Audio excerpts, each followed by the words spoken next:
Kakak-kakak, jumpa dalam program persiapan guru sekolah minggu. Saat ini kita mau melakukan persiapan bersama dengan tema Yesus menampakkan diri kepada Thomas yang diambil dari bahan bacaan Yohanes 20 ayat 24 sampai 31.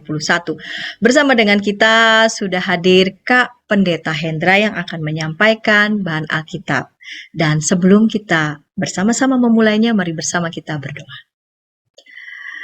Bapa kami yang di surga, kembali kami datang kepadamu dan kami memohon hikmat Tuhan yang boleh membimbing kami semua ketika kami boleh melakukan persiapan bersama. Bimbinglah kami ya Tuhan, dalam Kristus kami berdoa. Amin. Mari silahkan Kak Pendeta Hendra. Salam semua kakak-kakak, kita akan bersama membahas Yohanes 20 ayat 24 sampai dengan 31. Yuk, kita akan membacanya.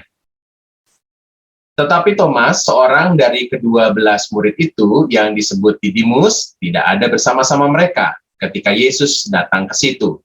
Maka kata murid-murid yang lain itu kepadanya, "Kami telah melihat Tuhan." Tetapi Thomas berkata kepada mereka, "Sebelum aku melihat bekas paku pada tangannya dan sebelum aku mencucukkan jariku ke dalam bekas paku itu dan mencucukkan tanganku ke dalam lambungnya, sekali-kali aku tidak akan percaya." 8 hari kemudian murid-murid Yesus berada kembali dalam rumah itu dan Thomas bersama-sama dengan mereka. Sementara pintu-pintu terkunci, Yesus datang dan ia berdiri di tengah-tengah mereka dan berkata, "Damai sejahtera bagi kamu." Kemudian dia berkata kepada Thomas, "Taruhlah jarimu di sini dan lihatlah tanganku. Ulurkanlah tanganmu dan cucukkanlah ke dalam lambungku. Dan jangan engkau tidak percaya lagi, melainkan percayalah." Thomas menjawab dia, "Ya Tuhanku dan Allahku." Kata Yesus kepadanya, "Karena engkau telah melihat aku, maka engkau percaya. Berbahagialah mereka yang tidak melihat namun percaya." Memang masih banyak tanda lain yang dibuat Yesus di depan mata murid-muridnya yang tidak tercatat dalam kitab ini. Tetapi semua yang tercantum di sini telah dicatat, supaya kamu percaya bahwa Yesuslah Mesias, Anak Allah, dan supaya kamu oleh imanmu memperoleh hidup dalam namanya. Demikianlah pembacaan firman Tuhan. Kita ada dalam bagian yang lanjutan ya, ini masih kisah Paskah dan kita melanjut dari bahan yang minggu lalu ketika murid-murid bertemu ternyata Thomas nggak ada dan kita melanjutkan kisah ini. Mari kita melihat ayat 24. Disebutkan tetapi Thomas, seorang dari ke-12 murid itu yang disebut Didimus, tidak ada bersama-sama mereka. Jadi ada kata Thomas, ini keterangan dari nama murid Tuhan Yesus, tapi ada sebutan lainnya yang khas sekali penulis Yohanes munculkan, yaitu Didimus. Kata Didimus, Dumos dalam bahasa Yunani bisa diterjemahkan dengan kembar, kira-kira begitu ya. Disebut Didimus, berarti kalau itu memang kembar berarti ada kembarannya. Pertanyaannya adalah siapa kembaran Thomas ya? Injil tidak memberikan keterangan. Kalau kita melihat perilaku Thomas, maka mungkin penulis Yohanes memberikan satu sebutan Didimus ini untuk menunjukkan kebimbangannya Thomas ya. Seorang penafsir mengatakan begini ya, sebenarnya Thomas itu disebut dengan kembar itu karena pemahamannya tentang Tuhan Yesus itu masih bias, two-minded ya, mendua, belum fokus, belum total. Itu yang ada dalam pemahaman imannya Thomas ini. Jadi kita bisa melihat apa-apa yang dilakukan Thomas, misalnya ketika Tuhan Yesus harus kembali ke kota di mana Lazarus meninggal ya, itu Thomas yang mempertanyakan, "Ayolah kita mati bersama dengan dia." Ketika Tuhan Yesus ngomong soal akulah jalan kebenaran dan hidup, Thomas mempertanyakan soal kemana, jalan kemana itu ya, tunjukkanlah Bapa itu pada, dan itu sesuatu yang ada dalam benak Thomas. Jadi imannya belum bulat. Ya, ini adalah sebuah proses beriman yang wajar, karena iman itu adalah sebuah proses naik turun dan sampai dengan membentukkan sebuah kepercayaan yang bulat. Jadi siapa kembaran Thomas? Kalau kita melihat apa yang digumuli oleh Thomas dalam iman percaya kepada Tuhan Yesus, Maka Thomas ini sering ragu, sering juga tidak puas kalau tidak mendapatkan sebuah pembuktian. Bukankah itu juga mirip ya dengan kita ya, saudara dan saya, yang sering kali juga ngalamin situasi yang juga meragu begitu ya. Itu ada hal-hal yang bisa membuat kita nggak percaya total kepada Tuhan. Nah, penulis Yohanes menegaskan soal situasi itu untuk menegaskan juga bahwa kembaran Thomas itu adalah para pembaca dari Injil ini juga, yang seringkali juga tidak percaya. Mari kita melihat ayat selanjutnya. Di dalam teks firman Tuhan disebutkan, maka kata murid-muridnya, kami telah melihat Tuhan. Tapi Thomas lalu mengajukan sebuah syarat, aku akan percaya kalau aku melihat, mencucukkan. Jadi sebuah proses di mana kalau aku sudah ngalamin sendiri, baru aku menjadi percaya. Jadi ini sebuah penolakan kepada apa yang dikatakan oleh murid-murid yang lain, oleh Thomas, karena dia belum ngalamin. Jadi tegas sekali bahwa situasi pada saat itu menggambarkan bahwa Thomas meminta bukti karena dia tidak mengalami perjumpaan dengan Tuhan. Ternyata saudara, bukan hanya si Thomas sendiri, tapi juga ternyata para murid-murid juga sebenarnya masih dalam sebuah kebimbangan. Ya. Buktinya ayat 26 disebutkan, 8 hari kemudian, murid-murid berada di tempat yang sama, sementara pintu-pintu terkunci. Mereka udah ketemu Tuhan Yesus, tapi mereka masih ada dalam pintu-pintu terkunci. Kalau Thomas yang melakukan ini bisa dimaklumi. Tapi para murid-murid yang sudah berjumpa pasti ngalamin ketakutan. Jadi ketakutan itu sekali lagi, saya membahas dalam pertemuan minggu lalu, bahwa pintu-pintu yang terkunci ini membuat orang-orang nggak bisa leluasa bergerak. Ini seperti lumpuh iman mereka. Ketakutan bisa melumpuhkan kita juga, ya, seperti para murid-murid ini. Ayat 26, mari kita melihat. Di ayat yang ke-26, lalu Tuhan Yesus hadir, ya. Nah, di sana Thomas bersama-sama dengan mereka dan Tuhan Yesus datang. Sekali lagi ada intervensi Tuhan di sini. Ia datang di tengah pintu-pintu yang terkunci. Gak ngetok pintu dulu, tapi berada di tengah-tengah mereka, disebutkan ayat 26. Ayat 27, langsung Tuhan Yesus mau berrelasi personal dengan Thomas dan lalu mengatakanlah, alamilah aku, taruhlah, ulurkanlah, cucukkanlah, alamilah aku. Jangan engkau tidak percaya lagi. Saat itulah Thomas lalu mengalami Tuhan, dipuaskan pola berimannya, dan Thomas mengatakan, ya Tuhanku dan Allahku. Jadi perjumpaan membuat Thomas lalu mengikrarkan pengakuannya, ya Tuhanku dan Allahku. Perjumpaan menghasilkan sebuah pengakuan. Kepada Ibu, lalu Tuhan Yesus merespon apa yang dikatakan oleh Thomas itu dengan mengatakan begini, ya, karena engkau telah melihat aku, maka engkau percaya. Berbahagialah mereka yang tidak melihat namun percaya.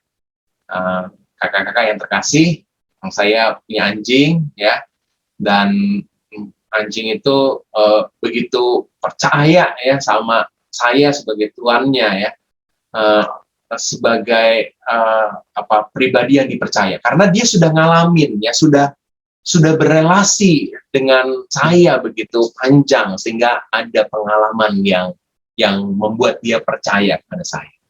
Jadi apa yang kita alami itu membuat iman kita menjadi percaya, walaupun kita saat ini tidak secara langsung melihat Tuhan, tapi pengalaman itu harusnya membuat kita percaya, dan itulah sebuah kebahagiaan, ya, karena kita tidak melihat namun percaya. Nah, kisah kita ditutup dengan sebuah keterangan dari Yohanes tentang penulisan Injilnya. Dia mengatakan begini, masih banyak tanda-tanda lain sebenarnya, tapi semuanya nggak ditulis semua nih, ya. Tapi yang sudah ada ini tercantum di sini supaya kamu percaya bahwa Yesuslah Mesias, Anak Allah. Jadi sekali lagi ini adalah sebuah firman Tuhan yang menegaskan soal kepercayaan, soal iman percaya. Nggak perlu kamu punya bukti tertulis banyak hal, tapi yang sudah ada ini hendaklah membuat kamu percaya penuh, ya. Dan ini yang menjadi bagian penting dalam teks firman Tuhan yang kita akan bagikan kepada adik-adik. Dan kita akan membagikan ini kepada adik-adik di kelas Batita agar mereka mengetahui kisah Thomas yang bimbang tapi langsung bisa membuat Thomas percaya kembali karena Tuhan Yesus hadir pada saat itu. Dan untuk kelas kecil dan besar, kita akan mengajak adik-adik untuk bisa percaya kepada kisah kebangkitan dan mengakui, seperti Thomas, mengatakan, ya Tuhanku, ya Allahku. Kita mau mengajak adik-adik untuk mengakui bahwa Yesus adalah Tuhan. Inilah bagian firman Tuhan, dan semoga kita bisa menyampaikan kepada adik-adik. Saya kembalikan kepada Pendeta Sendi, silakan. Terima kasih Kak Hendra. Nanti kakak-kakak juga bisa mengajak ya anak-anak untuk bisa mengingat pengalaman perjumpaan mereka bersama dengan Tuhan dan merayakan setiap pengalaman perjumpaan mereka bersama dengan Tuhan. Terima kasih Kak Pendeta Hendra. Kita akan menuju Kak Devina di kelas Batita dan Balita. Namun sebelumnya kita dengarkan pesan-pesan berikut ini.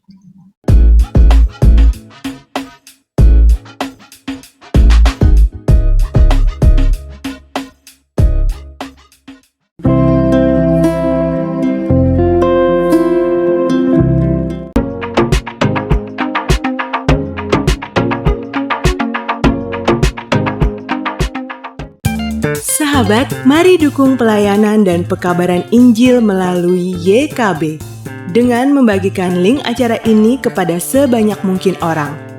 Dukungan juga dapat saudara lakukan dengan mentransfer dukungan finansial ke rekening BCA ke nomor 450 305 2990 450 305 2990 atas nama Yayasan Komunikasi Bersama.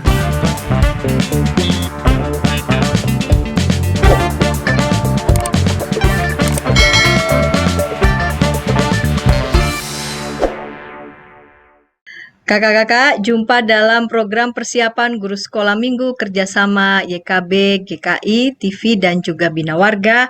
Saat ini kita mau melakukan persiapan bersama dengan tema Yesus menampakkan diri kepada Thomas dari bahan bacaan Yohanes 20 ayat 24 sampai 31, dan bersama dengan kita sudah ada Kak Devina di kelas Batita dan Balita. Mari silakan Kak Devina.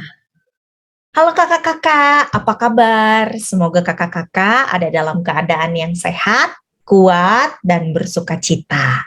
Nah, kakak-kakak, hari ini kita akan bersama-sama melihat kembali bagaimana sih kurang lebihnya bercerita kepada anak-anak sekolah minggu kelas Batita di dalam tema kita di minggu ke-6 ini.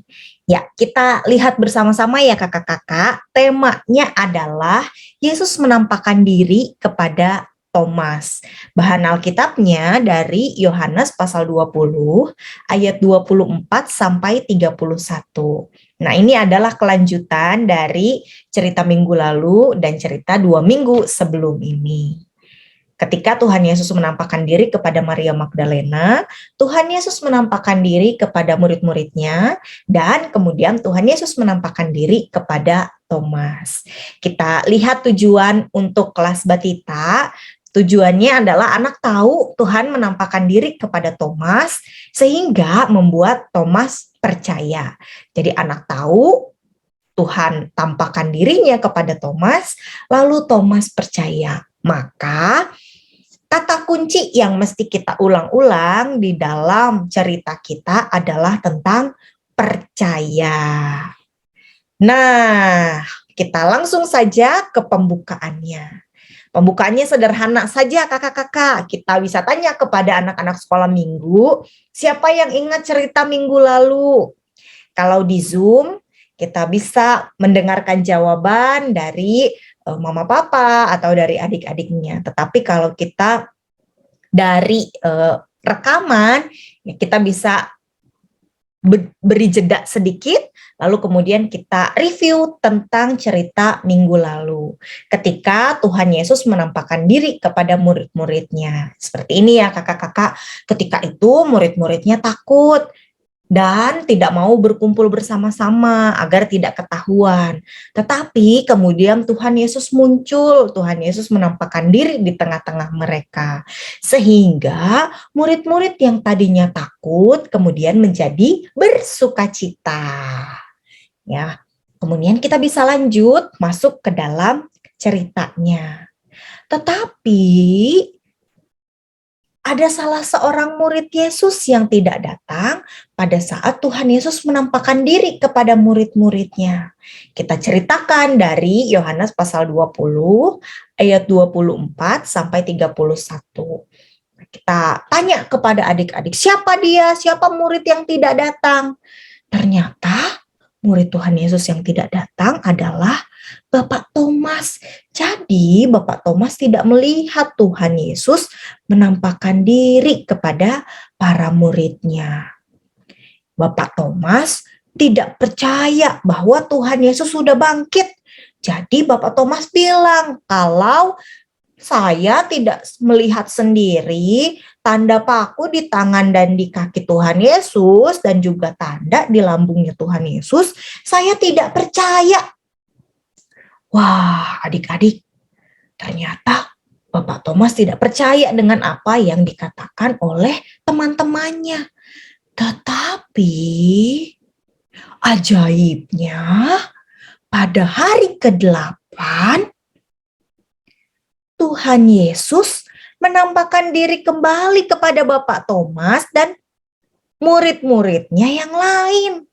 Kemudian Tuhan Yesus menunjukkan tanda paku di kaki dan tangannya, dan Tuhan Yesus menunjukkan juga tanda di lambungnya. Kemudian Bapak Thomas menjadi percaya. Bapak Thomas menjadi mengerti bahwa Tuhan Yesus sudah bangkit. Dan Tuhan Yesus menampakkan diri kepadanya. Tuhan Yesus benar-benar bangkit. Nah, kemudian kita bisa lanjut untuk bertanya kepada adik-adik. Adik-adik percaya enggak kalau Tuhan Yesus sudah bangkit? Kalau adik-adik percaya, angkat tangannya. Atau kita bisa minta tolong adik-adik, beri tanda love, beri tanda love, beri tanda love. Atau kita bisa minta adik-adik beri tanda jempol atau senyum, muka gembira. Ya, terserah kakak-kakak. Kakak-kakak mau tanda jempol, kakak-kakak mau angkat tangan, kakak-kakak mau beri senyum, kakak-kakak mau beri love yang macam-macam bentuknya. Boleh, bebas, terserah kakak-kakak. Nah, kemudian di paling akhir, setelah kita minta adik-adik untuk menunjukkan percayanya, kita bisa minta adik-adik untuk menyanyi Yesus bangkit, soraklah. Nah, kurang lebih seperti itu kakak-kakak usulan cerita untuk anak-anak kelas Batita. Semoga dapat membantu kita semua untuk mempersiapkan cerita sekolah minggu. Tuhan Yesus memberkati. Terima kasih Kak Devina untuk ide-ide kreatif di kelas Batita dan Balita. Kita hendak menuju Kapurnawan di kelas kecil. Namun sebelumnya kita dengarkan pesan-pesan berikut ini.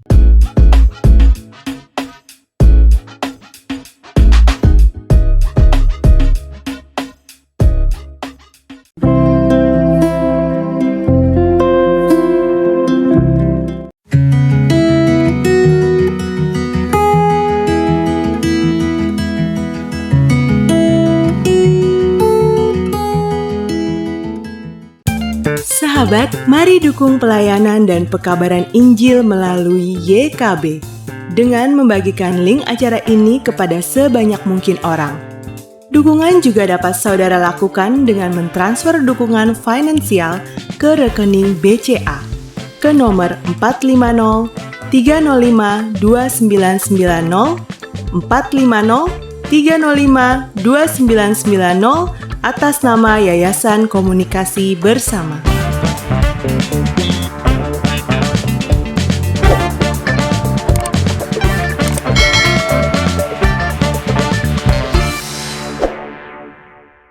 Kakak-kakak, jumpa dalam program persiapan guru sekolah minggu dengan tema Yesus menampakkan diri kepada Thomas dari bahan bacaan Yohanes 20 ayat 24 sampai 31. Tadi di awal Kak Pendeta Hendra sudah menyampaikan bahan Alkitab, lalu kemudian Kak Devina di kelas Batita Balita, dan kita akan mendengarkan ide-ide kreatif dari Kak Purnawan di kelas kecil.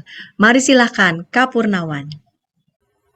Hai adik-adik, kalian pasti tahu Kak Wawan sedang memegang apa? Ya benar, ini adalah selembar uang kertas.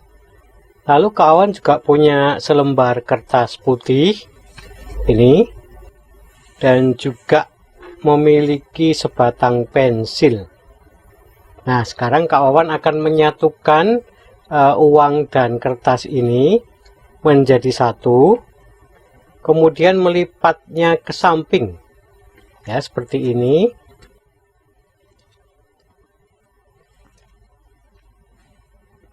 Setelah itu melipatnya menjadi dua, ya, menjadi dua bagian seperti ini. Nah, setelah itu Kak Wawan akan mengambil pensil yang tadi ya, lalu akan menusukkan pensil ini ke dalam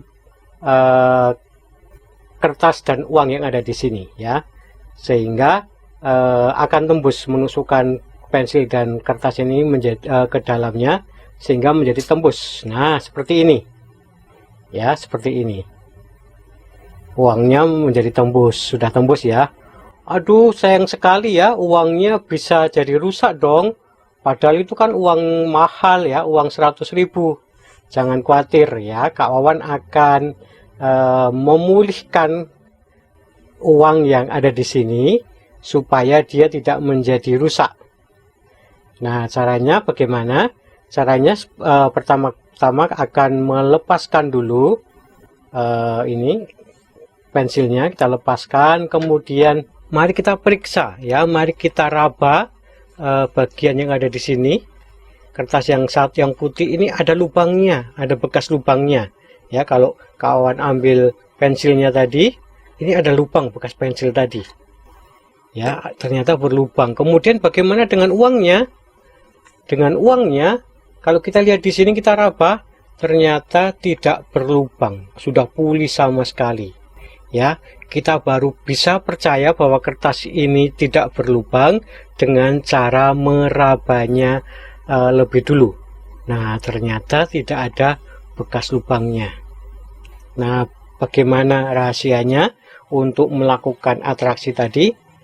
Nanti Kak Wawan akan membuka rahasia di bagian akhir dari segmen ini. Jadi ikutin terus segmen ini ya. Nah, pertunjukan kertas yang berlubang tadi mengingatkan kita pada cerita salah satu murid Tuhan Yesus yang bernama Thomas. Dia sebenarnya sudah mendapat cerita dari teman-temannya bahwa Tuhan Yesus itu sudah hidup lagi. Tapi Thomas minta bukti. Dia ingin meraba bekas luka pada tubuh Tuhan Yesus. Nah, kakak-kakak, itu adalah salah satu teknik membuka yang saya usulkan untuk kelas kecil. Nah, tujuan dari pengajaran kelas kecil itu adalah agar anak percaya Tuhan Yesus sudah bangkit dan mengaku Yesus sebagai Tuhan. Kemudian untuk teknik bercerita, kakak-kakak dapat memutarkan film animasi yang sudah saya beri subtitle. Film tersebut dapat diunduh dengan mengeklik pada link deskripsi ya. Usai pemutaran, kakak-kakak sebaiknya mengulas kembali dengan mengajukan pertanyaan-pertanyaan dan memberi tekanan-tekanan pada bagian-bagian yang penting. Kemudian pada bagian aktivitas, bagikanlah dua gambar berikut ini, baik secara digital atau fotokopian jika sudah beribadah secara onsite. Pada gambar pertama, ajak anak-anak menebak gambar dengan menuliskan kata pada bagian bawahnya. Misalnya pada gambar pertama ini adalah buaya. Kemudian ajak anak-anak menuliskan kata buaya di bagian bawahnya. Setelah semua tertebak, ajak anak-anak untuk merangkaikan suku-suku kata pada kotak-kotak yang ada. Jawabannya adalah, ya Tuhanku dan Allahku. Kemudian anak-anak diajak menuliskan pada pola telapak tangan yang ada di bagian kanan ini. Jika sekolah minggu masih online, ajak anak-anak untuk menambahkan tulisan menggunakan aplikasi penyunting gambar. Sebagai variasi, kakak-kakak dapat mengajak anak-anak mengganti ku dengan nama mereka masing-masing. Misalnya, contohnya, ya Tuhan Desi dan Allah Desi. Atau ya Tuhan Daniel dan Allah Daniel. Nah, sekarang sudah sampai di bagian akhir cerita. Sesuai dengan janji saya tadi, saya akan membongkar rahasia atraksi di bagian pembukaan tadi ya. Yang perlu disediakan sebenarnya adalah kertas ya, kertas seperti ini. Kertas biasa, kemudian uang. Uang boleh berapapun, tidak harus ratusan, boleh nominal berapapun, tapi uang kertas, jangan pakai uang logam ya. Kemudian pensil ya, pensil biasa. Nah, rahasianya terletak pada cara mencobloskan pensilnya tadi ya. Nah, untuk melipatnya itu kita lipat dulu pada bagian samping, keduanya dilipat ke arah dalam, kemudian kita lipat lagi menjadi dua. Ya, kita lipat menjadi dua, tapi sebaiknya di bagian dalam, bagian sisi dalam ini disisakan lebih panjang ya, disisakan lebih panjang. Tujuannya apa? Tujuannya supaya menciptakan ilusi bahwa pensilnya itu mencoblos kedua kertas. Padahal sebenarnya yang kita coblos itu adalah hanya kertasnya dengan menyelipkan seperti ini, menyelipkan pensil pada bagian di antara kertas dan uangnya, sehingga uangnya benar-benar tidak tercoblos atau aman ya.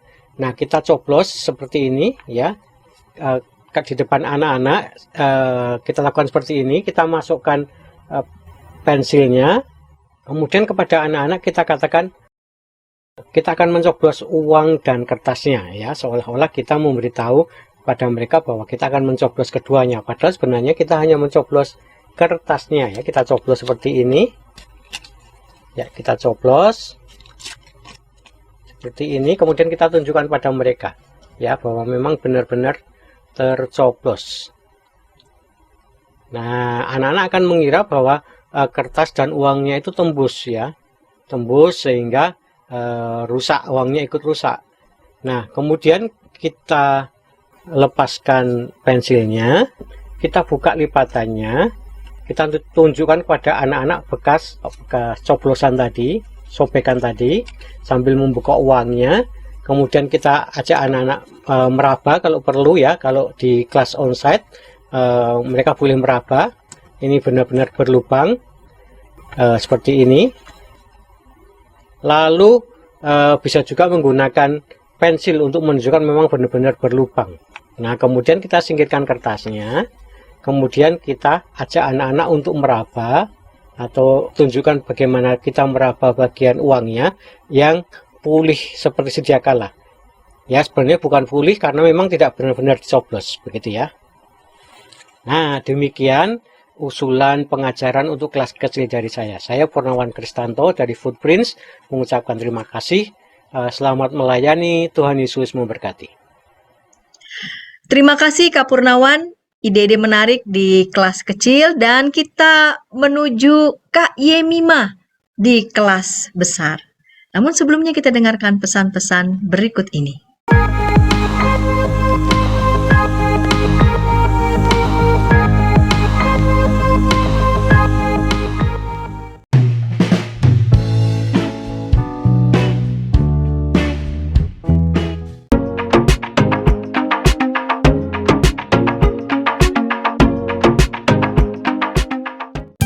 Sahabat, mari dukung pelayanan dan pekabaran Injil melalui YKB dengan membagikan link acara ini kepada sebanyak mungkin orang. Dukungan juga dapat saudara lakukan dengan mentransfer dukungan finansial ke rekening BCA ke nomor 450 305 2990 450 305 2990 atas nama Yayasan Komunikasi Bersama.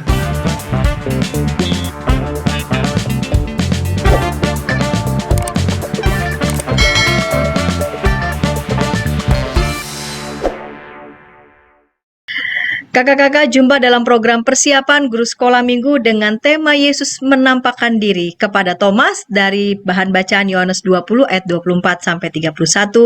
Kita menuju Kak Yemima yang sudah bersiap di kelas besar. Mari silahkan Kak Yemima.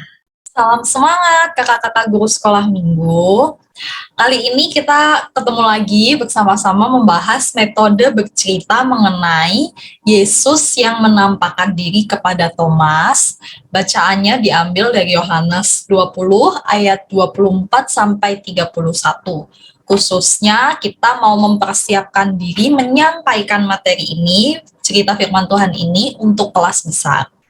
Untuk bacaannya sendiri, menurut saya sepertinya tidak terlalu panjang ya untuk dibacakan seluruhnya dan dipahami oleh kelas besar karena hanya 7 ayat yang bisa dibaca bersama-sama untuk kelas besar.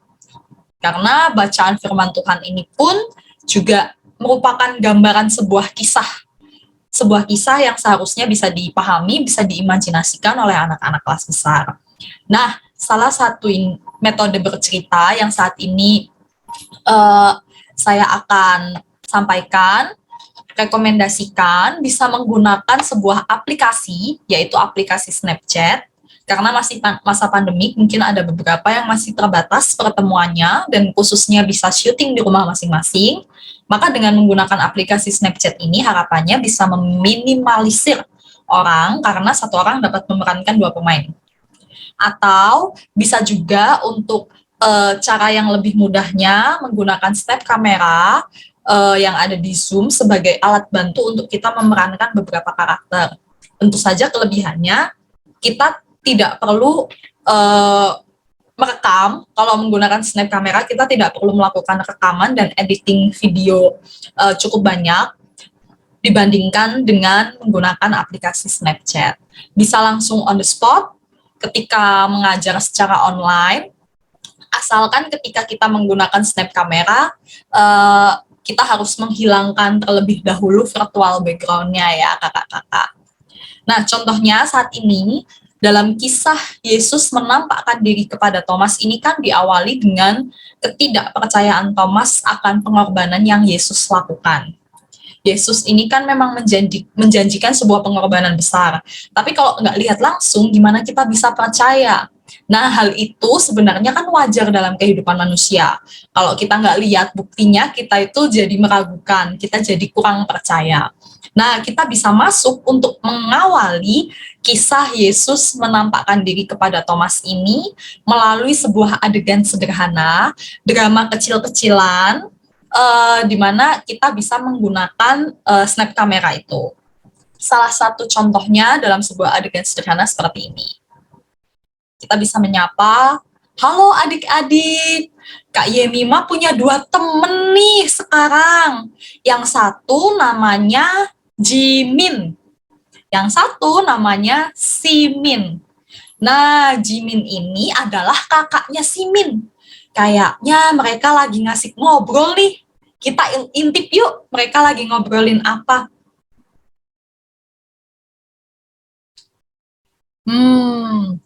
Aku mau kasih kado ke Simin. Simin kan lagi ulangan, pasti lagi bingung, lagi stres. Nanti kalau udah selesai ulangan, aku mau beliin kado buat Simin. Aku bilang ke Simin, Simin. Halo Kak. Kak Jimin kenapa panggil-panggil aku? Gini, kakak punya kabar gembira buat kamu. Jadi, kamu kan lagi ulangan nih. Kamu harus selesaiin ulangan dengan baik. Nanti kakak mau kasih kado. Wah, yang benar Kak. Kado apa itu? Jadi, kakak mau beliin kamu mainan kesukaanmu. Tapi ada syaratnya. Syaratnya adalah Simin harus dapat nilai 100 di ujian agamanya. Wah, bener ya Kak? Aku sih pasti bisa kalau dapat ulangannya 100 nilainya. Karena agama itu pelajaran kesukaanku. Tapi, mana? Simin mau lihat dulu nih contoh mainan kesukaan Simin yang mau kakak beliin. Oh, tenang-tenang. Nanti kakak tunjukin kalau adik nilai ulangannya udah bagus. Ih, kakak bohongin adik ya. Kalau ngeliat bukti yang kakak janjiin, gimana adik bisa percaya? Ya, kurang lebih seperti itu ya kakak-kakak guru sekolah minggu. Kisahnya bisa diimprovisasi masing-masing, yang pasti menggambarkan situasi kalau janji diberikan tapi nggak kelihatan buktinya. Lalu bisa dilanjutkan dengan bertanya nih kepada anak-anak, eh, apakah wajar kalau papa mama janjiin liburan tapi kita nggak lihat tiket liburannya? Kalau kakak janjiin kado mainan tapi kita nggak lihat barangnya? Kalau dijanjiin nenek beliin makanan kesukaan tapi kita nggak lihat makanannya? Kira-kira kita bisa percaya nggak sama apa yang dijanjiin itu? Nah, kalau misalnya jawabannya susah untuk percaya, kita bisa memahami, kita bisa mengajak anak-anak sekolah minggu untuk memahami, mungkin wajar ya, jadi paham nih apa yang dipikirkan Thomas. Thomas sudah dengar janji Tuhan untuk menunjukkan kuasa kebangkitannya. Bahkan juga teman-teman Thomas, murid-murid Tuhan Yesus yang lain juga sudah bilang kalau mereka melihat Tuhan, tapi kok sebelum Thomas melihat, Thomas tetap tidak percaya. Nah, meskipun udah melihat Tuhan Yesus, tapi buat memastikan kalau ini Yesus yang sama, jadi Yesus menyuruh Thomas mencucukkan ke dalam lambung Yesus dan menyentuh Yesus. Apakah Yesus terbukti telah bangkit dan di depan Thomas adalah Yesus yang sama? Nah, anak-anak kan nanti akan menjawab iya, karena ada bekas luka salibnya. Jadi poin penting ini bisa ditekankan kepada anak-anak, diawali dengan adegan sederhana tadi, mengawali bahwa janji itu harus kelihatan buktinya. Kalau nggak gitu, kita mungkin susah untuk percaya. Sama seperti Thomas, susah untuk percaya kalau nggak lihat buktinya. Tapi yang perlu ditekankan adalah ini ya kakak-kakak guru sekolah minggu, bahwa yang berjanji itu Yesus. Yesus loh yang berjanji di dalam bacaan firman Tuhan hari ini, dan kalau Yesus berjanji bisa selalu ditepati. Berbeda dengan kalau manusia berjanji. Mungkin kalau papa mama, kakak-kakak, opa oma, mungkin bisa ingkar janji. Mungkin kalau janji bisa nggak ditepati karena apa? Karena lupa, karena sibuk, atau dan lain-lain yang lain, yang alasan-alasan yang lain. Atau mungkin kita juga bisa aja nggak menepati janji, tapi penekanannya adalah Tuhan Yesus itu adalah Tuhan yang sekali janji nggak mungkin diingkari. Dia benar-benar mati, bangkit, dan hadir buat para muridnya. Nah, penekanannya di sini ya kakak-kakak guru sekolah minggu. Jadi diawali dengan adegan sederhana, menggambarkan kalau perasaan ragu itu wajar untuk anak-anak sekolah minggu kelas besar khususnya. Bahkan manusia pun, kita atau orang tua atau kakak-kakak guru sekolah minggu bisa saja ingkar janji, tapi kita itu berjanji berbeda dengan Tuhan Yesus yang berjanji. Karena Tuhan Yesus yang berjanji, kita pasti lebih tenang karena Tuhan Yesus tidak pernah ingkar janji. Nah, jadi kurang lebih seperti itu kakak-kakak guru sekolah minggu bisa menggunakan aplikasi Snapchat yang membuat satu orang dapat menjadi dua pemeran. Tentu harus melalui proses editing, atau kalau mau menggunakan media Zoom, maka yang diedit hanya bagian yang menggunakan aplikasi Snapchat tersebut. Tapi kalau kita menggunakan snap kamera yang ada di Zoom, untuk ibadah sekolah minggu yang berjalan secara langsung, secara online tapi live, bisa langsung digunakan tanpa menggunakan proses editing, hanya menghilangkan virtual background ketika menggunakan snap kamera.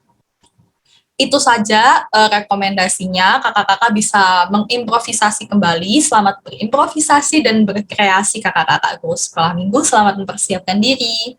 Terima kasih Kak Yemima untuk ide-ide kreatif di kelas besar dan sudah lengkap di setiap kelas batita, balita, kelas kecil, kelas besar, dan Kak Pendeta Hendra juga sudah menyampaikan bahan Alkitab. Kiranya ini juga boleh menolong kakak-kakak semua untuk mendapatkan ide-ide, inspirasi untuk menyampaikan firman Tuhan ini kepada anak-anak sekolah minggu. Sebelum kita mengakhiri acara kita bersama, mari bersama kita berdoa. Mari kita berdoa. Bapa di sorga, terima kasih Engkau boleh menolong dan membimbing kami. Dan biarlah dalam setiap pelayanan kami juga boleh berjumpa dengan Tuhan. Dan dengan demikian kami boleh semakin menyaksikan betapa besarnya Tuhan dalam hidup kami. Terima kasih untuk kakak-kakak narasumber yang boleh menolong setiap anak-anakmu yang akan menyampaikan firman-Mu kepada anak-anak sekolah minggu. Kiranya Tuhan boleh memberkati dalam pelayanan mereka. Terima kasih Bapa di sorga, inilah doa kami. Dalam Yesus Kristus kami berdoa. Terima kasih kakak-kakak, sampai jumpa di episode yang akan datang.